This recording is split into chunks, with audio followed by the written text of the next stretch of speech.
Kumain kami din namin nagustuhan.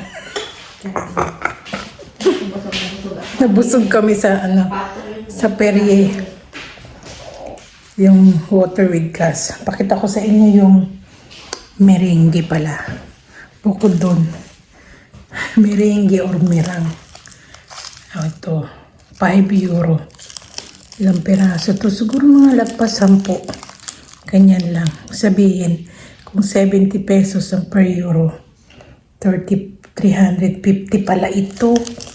Tingnan nyo ang ito. Ayan o. Kita nyo. 5 euro. Grabe no. Mahal.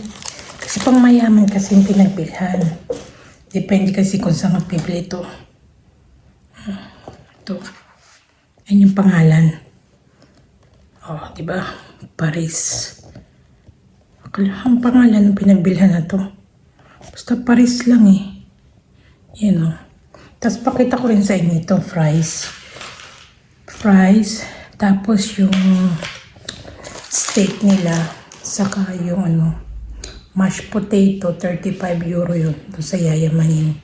O diba? Tapos Coke. So pag tatlo kami, mga almost lagpas 100 plus tip. Kung magtitip ka. Ito rin, pakita ko sa inyo. Ayan o.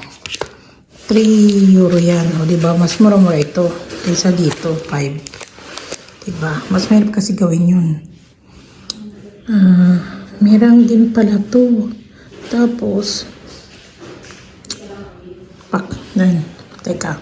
Kain natin. Kain muna tayo. Itong isa. Naghati kami. So, picture muna. Oink. Tonk. Diba? Model ng merengue. Ito. Ito na yung kinuhanan ko lang. Diba ito? Chocolate. Chocolate daw. Filipino. Chocolate. Ayan. Chocolate. Papel. Dito lahat yan. Tag dito. Huwag niyong ibasura ng basta lang. Nire-recycle niya yan. Pati itong papel, pati bote. Diba?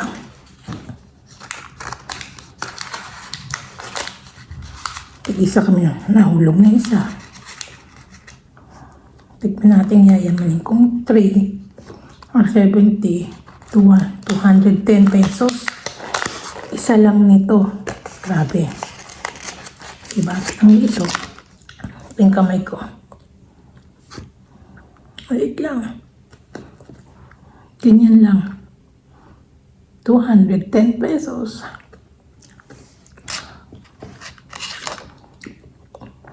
Ay, sinsala. Ibabaw.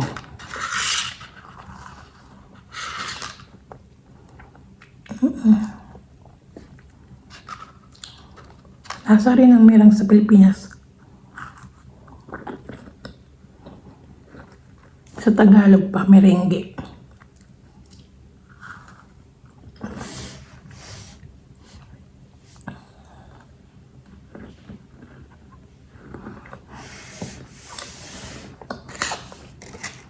Walang hiya-hiya, sinumpak na. Dahil hindi ako nasarapan sa kinain ko, pero kinubos ko eh. Ito sayang 30 euro yun. Kumbaga 2,100 yung isang order nun. Gordon Ramsay yung orderan. So ano french fries niya mo? Lantakan. At tubig na Volvic. Mura dito Volvic lang. 6 na piraso. 2.50. 2 euro and 50 cents.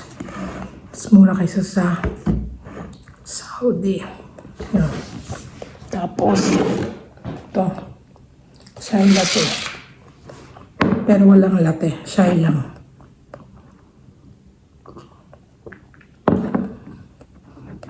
Kalimutan ko lang din ang asukal. Pero ang tamis na. Teka, haluin na.